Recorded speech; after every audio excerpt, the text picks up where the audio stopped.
Is it recording? Oh, okay. Yeah. All right, let's start. Okay, well, thank you everyone for staying until this time. So today, Mina and I are going to talk about the benefits of self-reflection tools especially for foreign language learners. So we would like to inspire more teachers to use self-reflection tools in their classes. So first of all, just very quickly, our outline is quite simple. So we're going to introduce the very, very basics of self-reflection theory, and then what types of tools are usually used, especially in the second language acquisition field. And then Mina will introduce the two tools that we created, the self-learning log and the independent study, and then explain what is our research question, what is our research background, and finally, we will introduce our results and conclusions that we could draw from it. Okay, so self-reflection theory. What is self-reflection? I think if you're here, you either already know the answer because you're an expert and you can put us to shame, or you want to know the answer. So here we go, self-reflection. It's usually defined as this mental process, which is relying on thinking, reasoning, but most importantly on examining a person's feelings and ideas and their thoughts. So self-reflection is actually used in a variety of different fields, not just in education, but because we are educators, or at least I think most of us are, and we want to know how to help our students, we're going to focus on self-reflection in second language acquisition.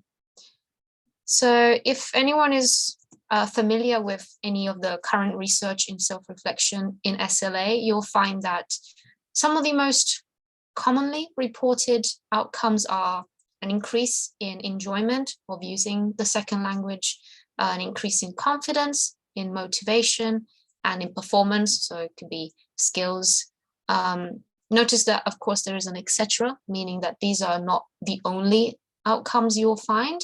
There's also not all benefits, but these are the most commonly reported benefits of using self-reflections.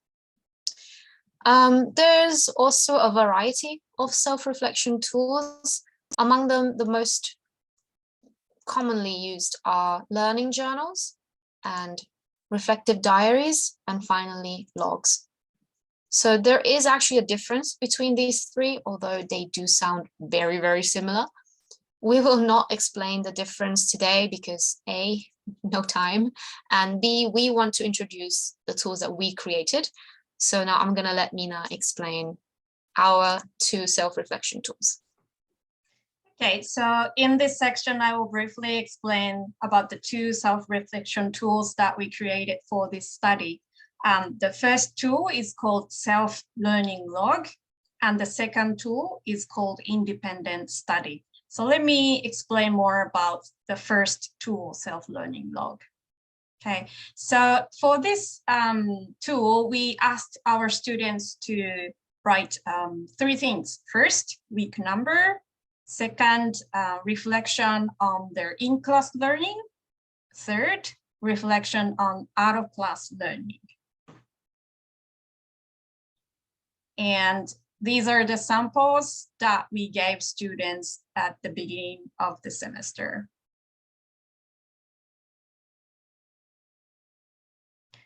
And this is one of the examples of a student's actual work. Okay, so please have a look.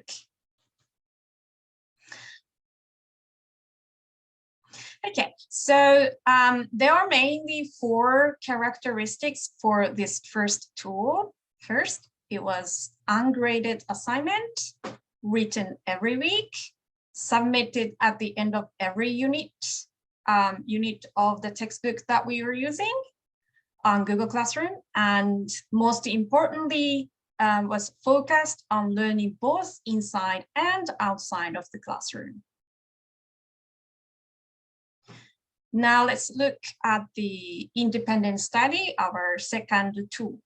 So for this tool, we asked students to write three things. First, the week number or the dates. Second, reflection on how they used or practiced English outside of the class. And thirdly, setting learning goal for the following week.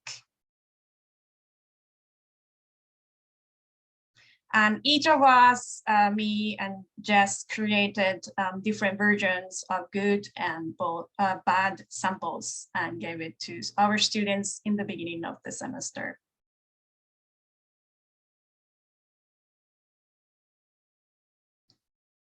And this is the actual example of one of the students.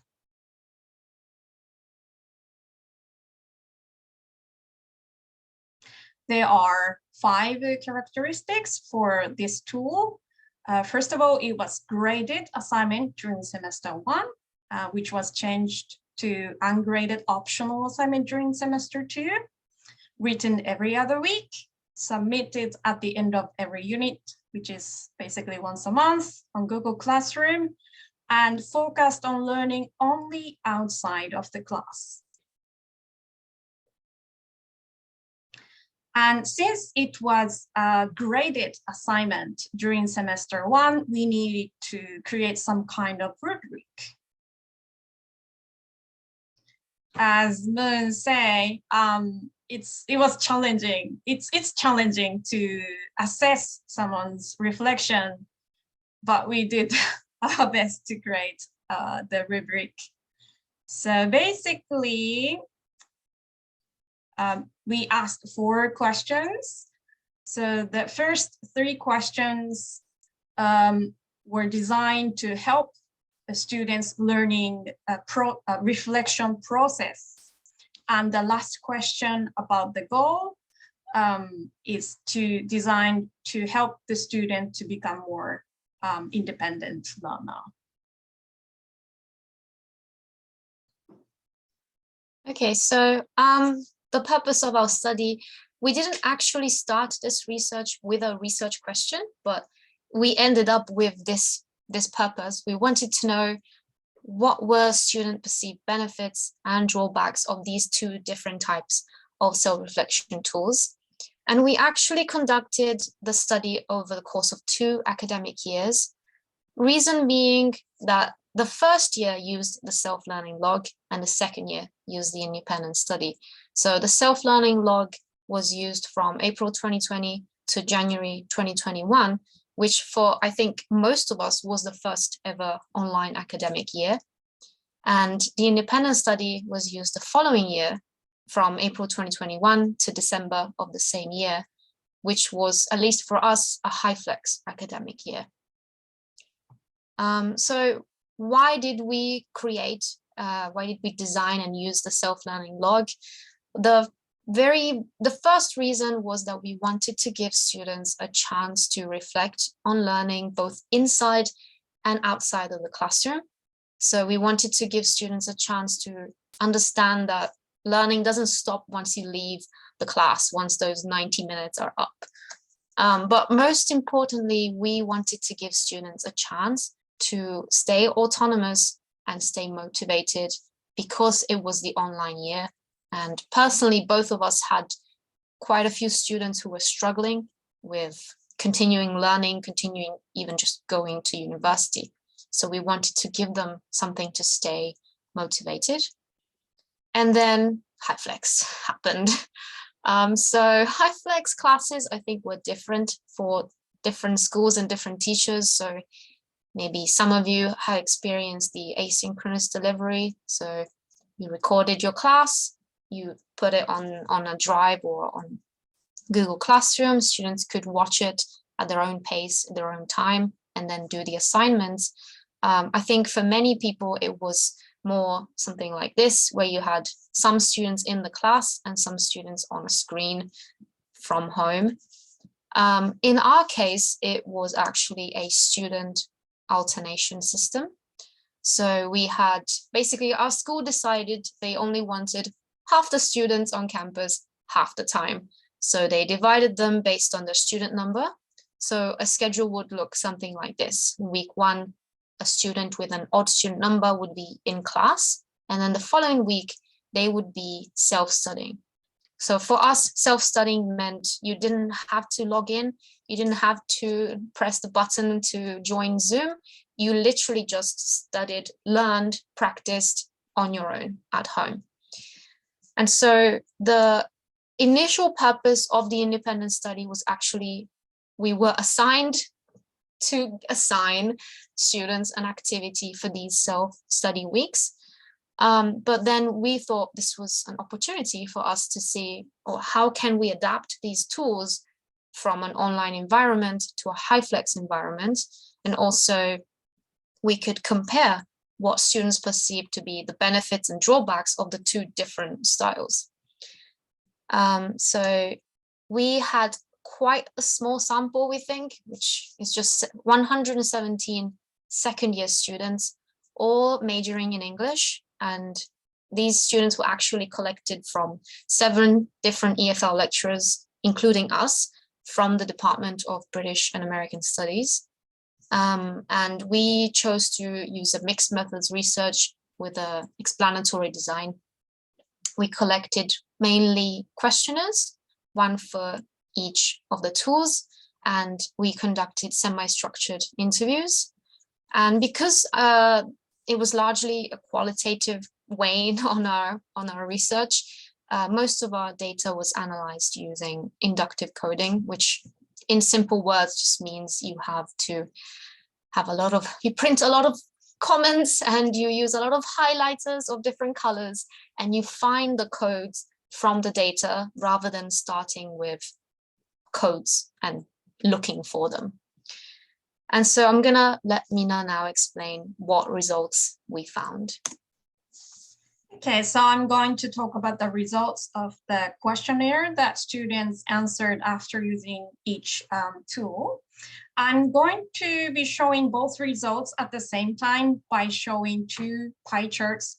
Please remember the pie chart on the left shows the result of our first tool, self-learning log, and the pie chart on the right shows the result of our second tool, independent study. So these first pie charts show how much students felt it was effective in terms of improve as a learner. So as you can see, majority of the students felt both tools were effective. In terms of helping them remember what they learned in the class, while 100% of the students said yes for the first tool, only 22.1% of the students said yes for the second tool, independent study. Well, we could easily predicted this result because we only designed our second tool to focus on outside of the class learning. In terms of helping them use or practice English outside of the classroom, and in both cases, a majority of the students said it was helpful. We also analyzed the students' comments on the questionnaire. And in terms of the first tool, self-learning log, it was found out that it was useful mainly in 4 ways. First, increasing or maintaining motivation. Second, improving learning skills. Third, reviewing. And finally, reflecting on own learning style. And these are just examples of students' actual comments. We'll give you a second to read.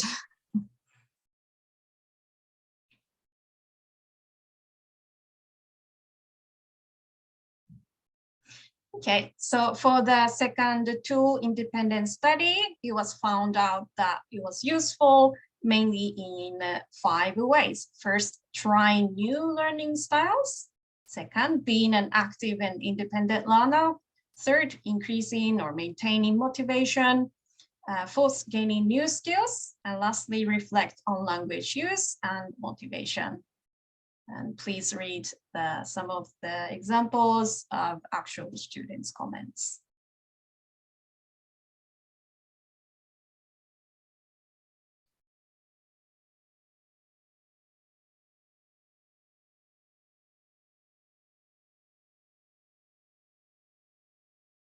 Okay, and at the end of the questionnaire, we asked students if they would keep writing this kind of self-reflection in the future.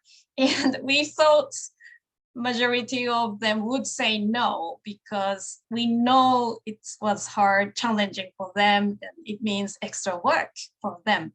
However, surprisingly, over 60% of the students said yes, they would continue. So we analyzed why or why not continuing keeping self-reflection. So some of like the minority of the students who said no, mainly because they felt a little bit lazy or troublesome to keep writing the log, or some felt they don't have to keep the log once they've developed the learning habit outside of the class. And majority of the students who said yes, there are various reasons. Some felt it was useful because it's useful in terms of improving their English skills, as well as confidence as a learner, and it helps them continue studying English. Or many of them mentioned like they enjoyed, it was fun to think on their own and learn on their own. And many said it helped them because it helps them to develop learning habits. And some even said it was like a diary or the log of self-improvement as a person. Okay, so in conclusion, we could draw three main conclusions on how our self-reflection tools could benefit students.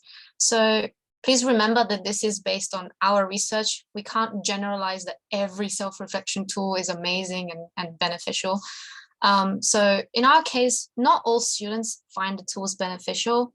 I think it's quite rare to get a 100% approval rate. But we found that in both cases, a majority of over 85% did find them beneficial in terms of motivation to continue learning, in terms of reflection, both on what they had learned and on the learning styles, in terms of review, skills improvement, and autonomous learning. Our second conclusion is that not all students will continue to write self-reflections because they become optional, they become an autonomous learning. And so we were not expecting as much as 60% to say that they actually would. And so when we conducted our interviews, we actually asked some of this 60% why they would continue, why they did. So this is actually an excerpt from an interview with student A, who continued to do the independent study in second semester when it became ungraded and optional. And as they stated, they say that with assignments, they feel like they're forced to study. But with the independent study, in this case, it gives them an opportunity to study English. So that's why they'd like to continue. So what we can understand from this is that the benefit of this tool or these tools is that they don't feel forced, but rather they feel like an opportunity to use English to study outside. And our final conclusion is about the purpose and the learning environment, how they affect, how beneficial these tools can be. So we found that the purpose of a reflection tool can definitely affect how beneficial it's perceived from the students. So for example, the self-learning log was 100% beneficial according to students for reviewing because it had an in-class learning section. But the independent study, only 22% of the students thought it was beneficial for reviewing because it didn't have the in-class learning. So the way we designed it, the purpose of the reflection tool clearly affected how the students benefited from it. But on the other hand, the learning environment did not really impact how beneficial it was. So for example, the self-learning log any independent study, although they were used, one when it was completely online and the other one when they were high flexing or alternating, they were both perceived as useful to improve as learners by the majority, despite how they were being used in the environmental context, educational context, sorry. So our conclusion of the conclusion, why are self-reflection tools beneficial? Because they can be adapted to different learning environments. So that means that they are more accessible to teachers in different contexts. And also because it's been proven, not just by our research, that they can aid student learning in a variety of ways, from motivation to review to reflection to autonomous learning. So this is our final conclusion. Thank you for staying until this time. Thank you. If you have any questions, I think maybe we do have Q&A time, but if you have very difficult questions and there's not enough time, these are our email addresses, so please feel free to. I have one question, if it's okay. Yes. I was very impressed by that figure of 60% of people continuing. I was just curious whether you have any plans to replicate this in other learning environments. In your final slide, I think you said that it can be adapted for different learning environments. In particular, I teach engineers. I'm just wondering how well they would respond to the self-reflection activity. It's more a comment than a request. I'd love to see you doing this in a wider context. I'd love to do that in a wider context. Yeah, from what we found, I mean, we teach English majors, so obviously they are more motivated to learn languages than maybe an engineer. But it didn't seem, we had quite a few students who used this activity not only to focus on English learning, but also other types of learning. Yes. So I think it could be adapted to any kind of learning context, but I think we should probably try. Yeah, some of That's our a great point, students, thanks. yeah, some of our students used it for like learning French or Spanish or Russian. So yeah, thank you. But let us know if you want to use them. We can forward the files to you. Thank you very much. I will drop a line. Thank you. Thank you. Oh, we have a question in the chat. You read the reflections and how often did you comment on them? Yeah, we basically, students, in both cases, students submitted the log once a month. So, so we read once a month and we gave comments. Yeah. So we gave comments every time. We didn't. Yeah, every time. Yeah. And according to the questionnaire, most students really appreciated comments from the teacher. Can I ask a follow-up question? Yes. Sure, yeah. The first time that you picked up and gave feedback, did you find any students who were really lost and they weren't doing it correctly, or like they weren't doing self-study? They were, I don't know, or they just wrote like one sentence answers or something like this? Yeah, like there were students, even though we gave them samples, there were like very few students who didn't pay attention, and some of them just didn't. So in that case, I had to talk via Zoom and give explain and give more suggestions so that they could fix the way of they're doing. Yes. Yeah, We did.